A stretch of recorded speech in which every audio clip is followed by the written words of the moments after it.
Dito tayo sa mall, malapit sa Pinaguluyan. And ito ang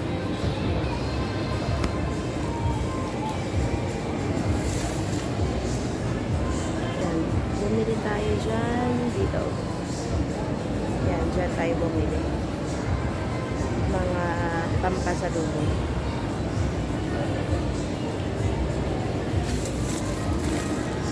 And uuwi na tayo ngayon. Bibili muna tayo ng tinapay. Ang sarap ng tinapay nila. $3.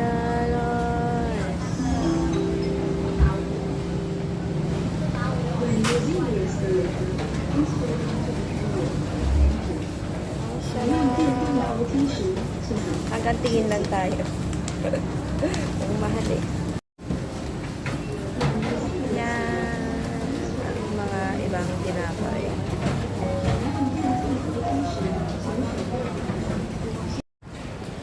Okay, uwian tayo. Kaya na yung tinalagin natin. And, ano to? Magkakasama na breakfast, lunch, and snacks. Uwi na tayo. Na $20 natin. Singaporean dollars. Ang dali lang. Ubus na agad.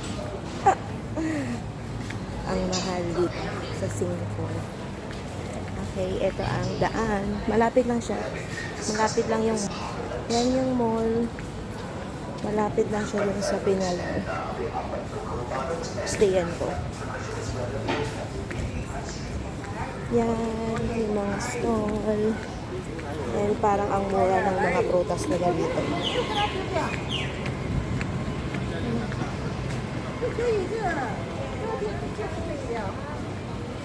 Ang mura.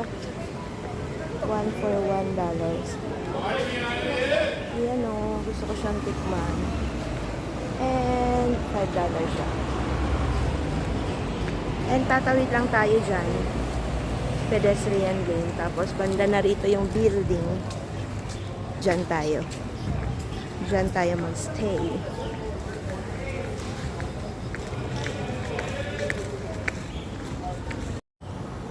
Ayan. Ayan ang bus station. Pugang. And dito tayo papunta. Dyan ako nag-stay. Sa mga isa dyan.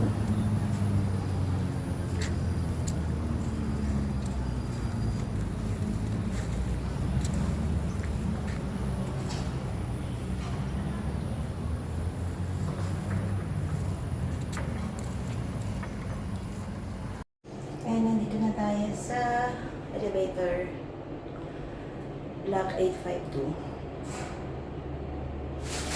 Diyan ko. Dito tayo sa 10th floor. Yan. 10th floor. Story 10. Going up. And ito, dito tayo tutuloy. Basta kasi umulan. We're here.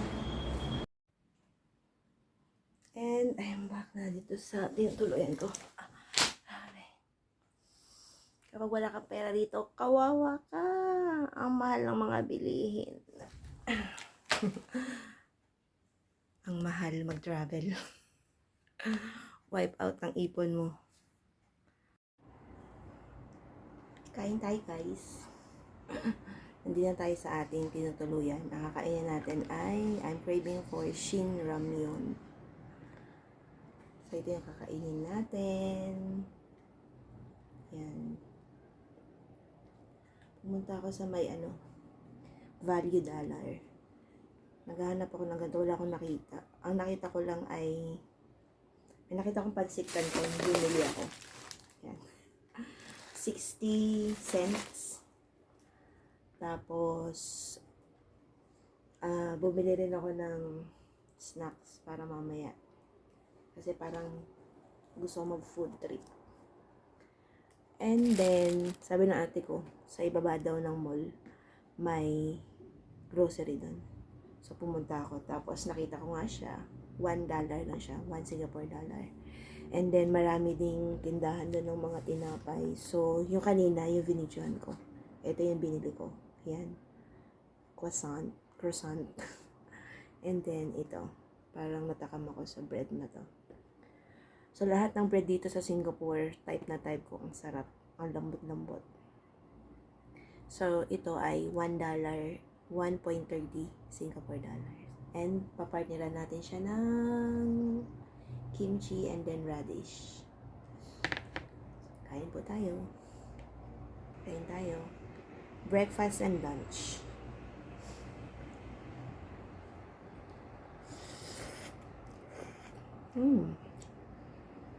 Sarap.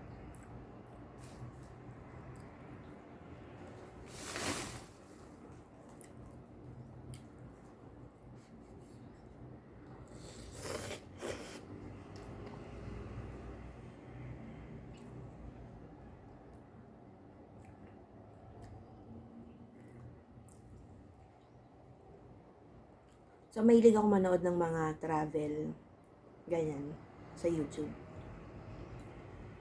Tapos na-amaze ako kasi ang mura lang ng gastos nila. Pag i-convert mo siya sa peso. Pero ngayon napatunayan ko na pakiramdam ko hindi totoo yung pinagsasabi nila sa mga videos nila. Kasi parang ang mahal. Kapag gusto mo kumain, ang mahal-mahal talaga. Parang isang labas mo, isang tao, 500 pesos. Ganun kamahal.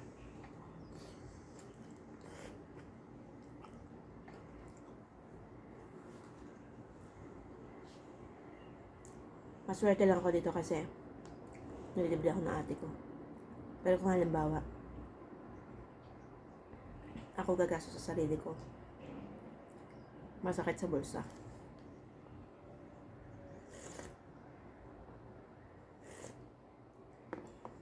So, kung halimbawang magta-travel ka, ewan ko lang dito sa Singapore, siguro, tapos gusto mo talaga experience yung masaya ka na may experience lahat. Siguro mga 100,000 baon mo. Pasalubong pa lang eh. Kung magpapasalubong ka, masakit na sa bulsa. Mahina yung 10K mo. Paano pa yung gagastusin mo rito?